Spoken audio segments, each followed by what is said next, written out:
Hello, আমি অর্পিতা। কেমন আছো তোমরা সবাই? আমি কিন্তু বেশ ভালোই আছি। জানো তো, দিনকে দিন আমার কেনাকাটির নেশা অত্যন্ত বেড়ে যাচ্ছে। আমি যে কি করে এটা থেকে নিজেকে কন্ট্রোল করব আমি সত্যিই জানি না।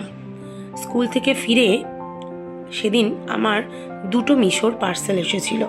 তোমাদের সাথে আজকে ওই পার্সেল ওপেনিংগুলো শেয়ার করব। কি কিনেছি চলো তোমাদেরকে দেখাই কি কিনেছি। আমার না প্রচণ্ড কেনাকাটির নেশা। আর সেদিন আমি অর্ডার করেছিলাম মিশো থেকে এরকম একটা স্যুপ বোলের সেট, আর একটা অর্ডার করেছিলাম 3টে সাইজের সার্ভিং প্লেটের সেট। এই যে স্যুপ বোলের সেটটা, এটার দাম নিয়েছিল ওই 360 থেকে 365 মতো। আর এই যে 3টে যে সার্ভিং বোলের সেটগুলো দেখছো, এগুলোর প্রাইস নিয়েছিল ওই 522 টাকা মতো। এগুলো কিন্তু মেলা টেলায় কিনে আমি দেখেছি অনেক বেশি দাম নেয়। তার থেকে কিন্তু মিশোর কোয়ালিটি এবং প্রাইস দুটোই আমার বেশ ভালো লেগেছে। তোমাদের কেমন লাগলো অবশ্যই জানাবে। কিন্তু আমি কিন্তু ফার্স্ট কমেন্ট আর সেকেন্ড কমেন্টে এই দুটো লিঙ্ক তোমাদেরকে দিয়ে দেবো, চাইলে তোমরা কিনতেই পারো। সেদিন না আমি একটা ভীষণ চটপটা চিকেনের রেসিপি বানিয়েছিলাম। এই রেসিপিটা আমি খেয়েছিলাম আমাদের বাড়িতে একটা অনুষ্ঠানে, একজন দাদা রান্না করেছিলেন। এটার নাম হচ্ছে আচারি চিকেন।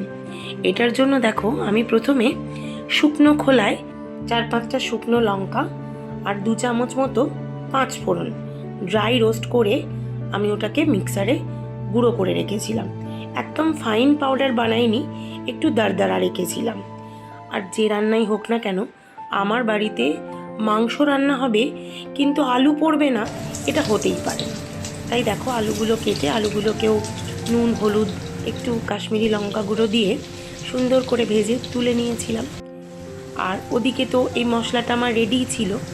চিকেনটাকে না একটু আগে থেকে ম্যারিনেট করে রাখতে হয়, প্রায় 1 ঘন্টা মতো ম্যারিনেশন ইজ ওকে।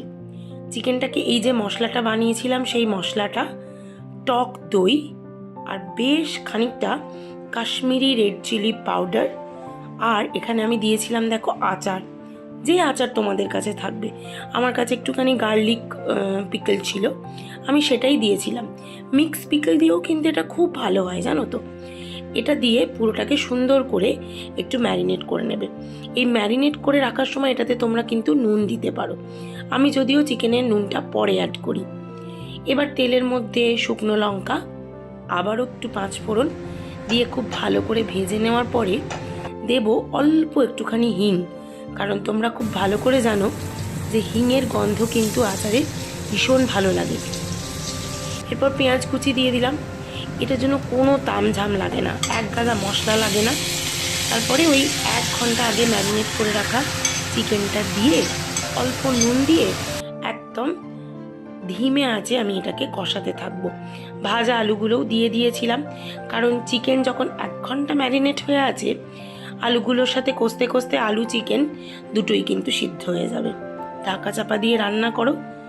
যদি তোমাদের মনে হয় তোমরা প্রয়োজনে একটুখানি চিনি শেষের দিকে ব্যবহার করতে পারো, আমি ইউজ করিনি, আমার ব্যালেন্স ঠিকঠাক লেগেছিল। আমি একটু টকটক ঝালঝাল বানিয়েছিলাম। তোমাদের যদি ইচ্ছা হয় তোমরা একটু টকটক ঝালঝাল মিষ্টি মিষ্টি বানাতেই পারো, এটা যার যার স্বাদের ওপরে। খেতে কিন্তু অসম্ভব ভালো হয়। একবার বানিয়ে দেখো, আঙুল চেটে চেটে খাবে, আমি কথা দিলাম। অবশ্যই বানিয়ে আমাকে জানাবে কিন্তু। পরের দিন আবার অন্য একটা গল্প নিয়ে আসবো তোমাদের সাথে। টাটা।